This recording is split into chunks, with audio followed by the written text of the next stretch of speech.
আসলে প্রবাস কি জিনিস দেখেন, আমার আঙ্কেল আমার সাথে অনেক দিনের সম্পর্ক এই দোকানে, উনি আমার কাস্টমার, অনেক বছর অনেক দিন ধরে কাস্টমার, আমাদের দোকান ওপেন করার কাল থেকেই উনি আমার কাস্টমার। আজকে দুবাইতে নাকি 13 বছর, সৌদি আরবে 8 বছর, 8 বছর, ইন্ডিয়াতে বোম্বাইতে 6 বছর। প্রায় জীবনের যে বয়সটা মূল্যবান বয়স সবগুলো প্রবাসে কেটে দিছে। কিছুদিন আগে কিন্তু দেশে গেছিল, ওনারও ডায়াবেটিস, আমারও কিন্তু ডায়াবেটিস। ওনার শরীরের অবস্থা খারাপ ছিল, এখন মোটামুটি আলহামদুলিল্লাহ। এখন আমি মনে করছিলাম দেশে গিয়ে উনি একবার চলে গেছে, কিন্তু না, উনি আবারও কিন্তু এই দেশে চলে আসছে। কি জন্য আমি বুঝতেছি না। সম্পদ আলহামদুলিল্লাহ অনেক সম্পদ আল্লাহ দিছে। তো দেশে গেছিলেন, চলে আসছেন কেন আবার?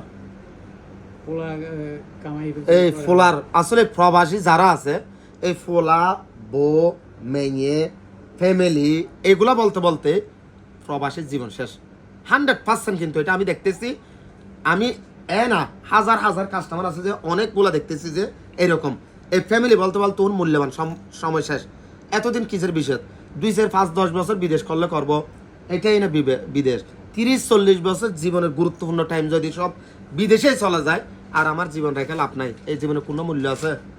তো দোয়া করি আঙ্কেলের জন্য, কিন্তু দোয়া করবেন, অনেক ভালো মানুষ, আমার অনেক ভালো মানুষ, আমি অনেক শ্রদ্ধা করি এবং ভালোবাসি। অসুস্থ, একটু দোয়া করবেন সবাই।